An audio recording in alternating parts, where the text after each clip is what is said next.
Going live, and I am live. Hello, I am talking about gardening today. Hello, my name is Cindy, and thank you for coming to my channel. And today, I just wanted to share something new that I learned. And I just was working on some gardening videos, and I just came across this really strange word. I'm pretty sure that my friend Danny from Happy Farms, Louisiana, said it in her last video. And I've seen this happen, but I really wasn't sure what the word was. So I looked it up. And this is what Hugelkultur is. So I'm going to read the definition straight off of my search engine here. Hugelkultur is a horticultural technique where a mound constructed from decaying wood, debris, and other compostable biomass plant materials is later planted as a raised bed. Okay, well, this is something that I really kind of have been doing, but I didn't realize that it had a name.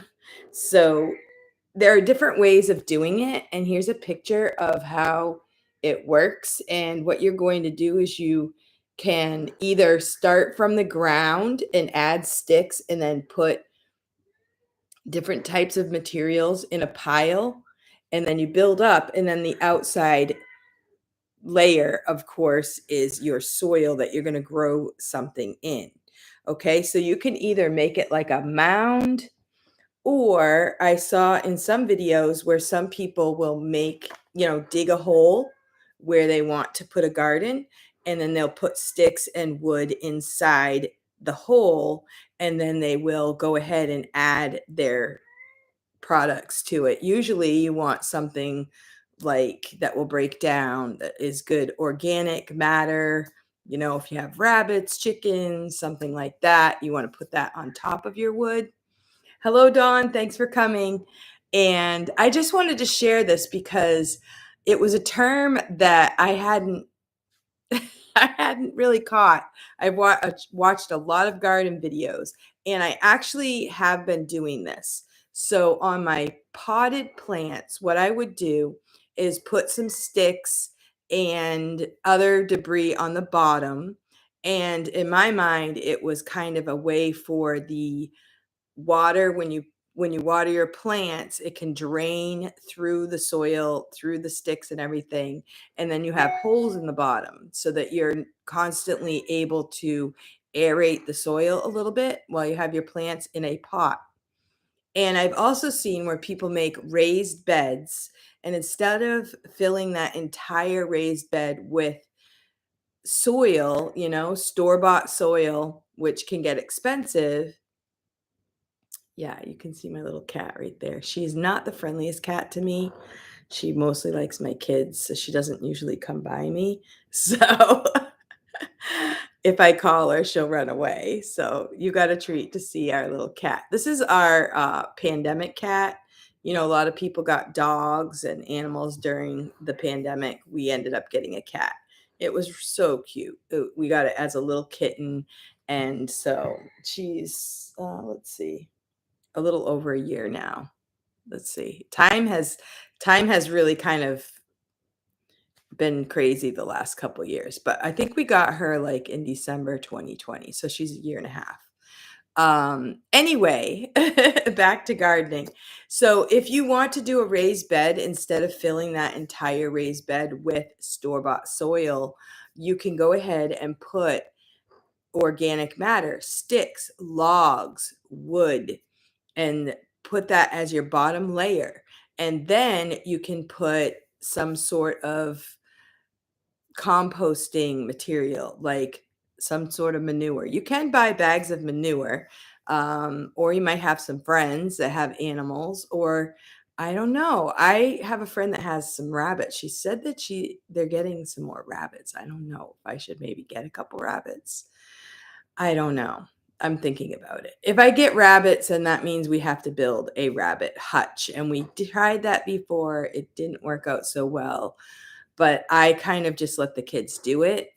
This time I could be more hands-on. I don't know. I was just thinking they have rabbits so that they can use the manure for their garden, but then they also have it as a food source. So, got to be thinking these days about being self-sufficient. So it's a consideration. I have had chickens. I do have a chicken coop, but chickens also attract other animals, and you have to be good at trying to keep other animals at bay. And I found as the mom, it's unless your kid really wants to do it, it turns out to be I'm telling the person or my children to do this or that. So if I take on a project, it has to be something that I'm willing to do by myself if need be. So I'm thinking about it. Thinking about I really do want chickens again, but I don't like the extras that come with it, meaning it attracts animals, all kinds of animals. So right now we kind of have a peaceful yard, and I do have my garden that I'm starting. So I do have some raised beds, and I am planning on putting some sticks and other organic matter down first. Then I will put some composting materials. I also layer with straw. Okay. So I watched a video recently. They said don't get hay, but get straw. Straw holds the moisture. So then I put the top layer of straw as well. I do buy bags for the important potting area that you're going to plant your plants into.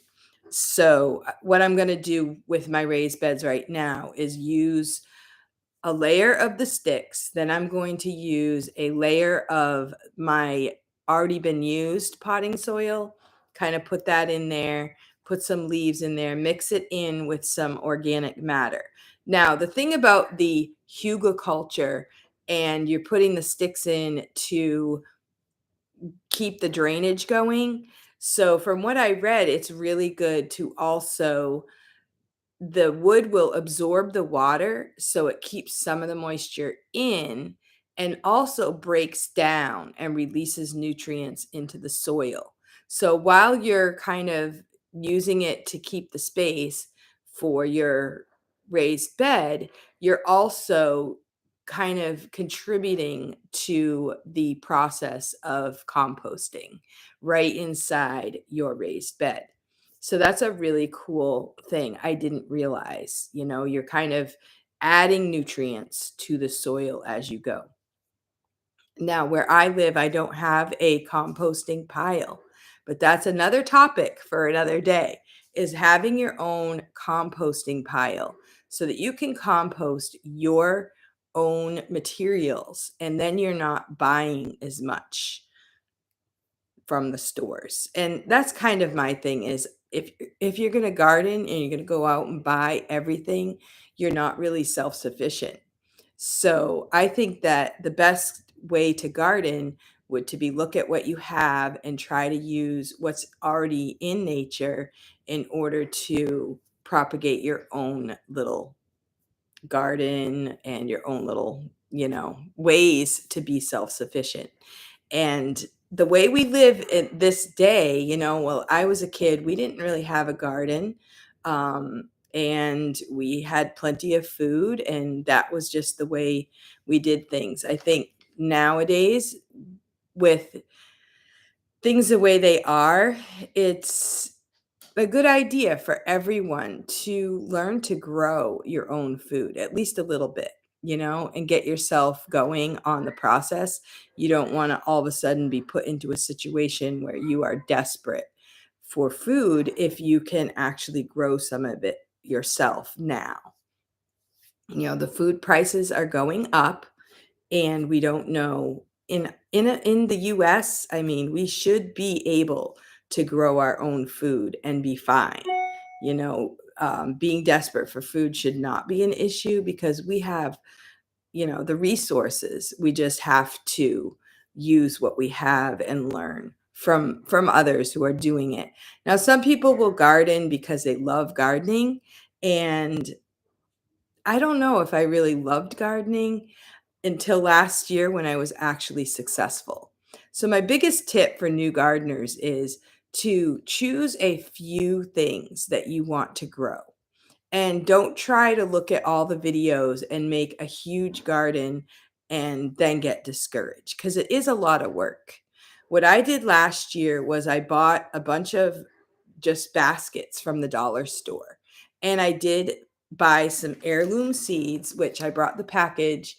I saw these online. They are pure pollination heirloom seeds. Now, it says here that there are 40 seed packets. I did not plant everything, but I have some left over from last year. So last year I planted tomatoes and cucumbers, lettuce. There are actually 1, 2, 3, 4 types of lettuce in this package.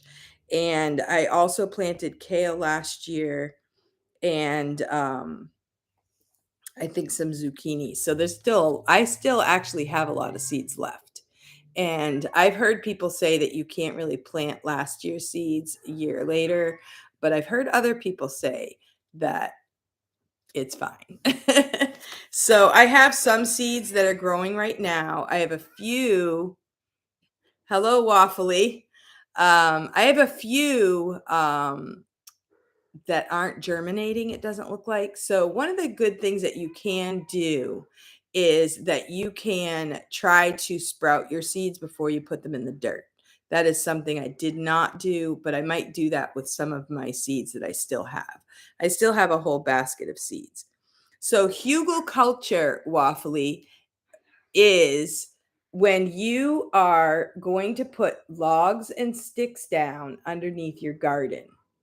And what that does is that will help you with drainage when you're planting your garden, and it also breaks down in the soil and it releases nutrients into the soil so that you are actually composting while you're gardening.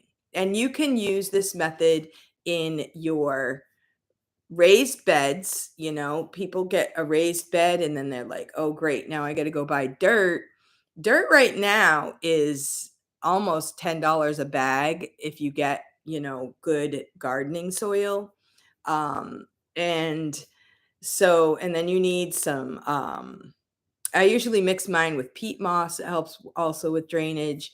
You need organic matter. You need some straw or something like that. And if you have a good size raised bed, buying dirt can get expensive.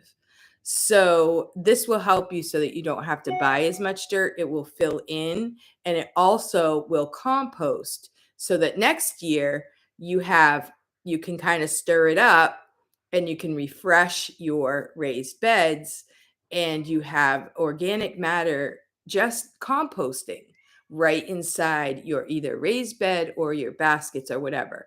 What I did this year was, since I had baskets full of my dirt, because I did container gardening last year, is I dumped it all out in a pile, and I'm going to stir that all up, mix it all up, and use that for my base to my garden.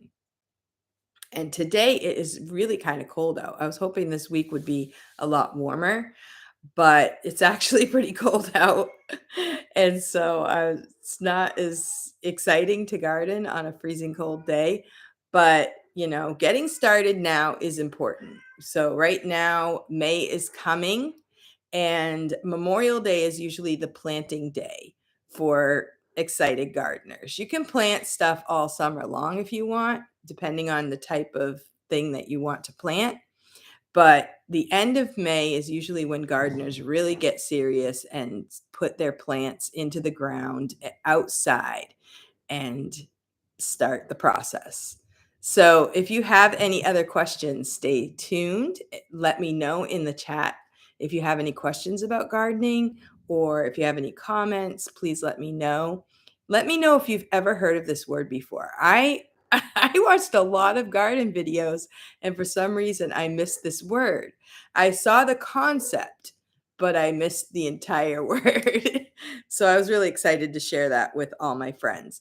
I also want to share that I will be interviewing a girl tonight, a teacher friend who is in New Hampshire, and she has a great idea, and she is an education entrepreneur. And I've met a lot of education entrepreneurs online and people that want to tutor online, teach online. They teach ESL and all different things, even on outschool.com as well. But this teacher friend is teaching in New Hampshire, and she is opening a really amazing education, opportunity for families in New Hampshire. And she's probably about an hour from me, not right next door, but I've seen her efforts and I wanted to encourage her and just share her information that maybe people in New Hampshire can get, benefit from her concept. And also people, maybe you're in your area, you could see what she's doing and maybe it's something that you could also implement where you live.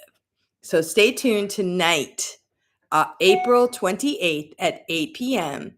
I am going to interview Michelle, who is an education entrepreneur. So I hope to see you tonight on my channel. Have a great day.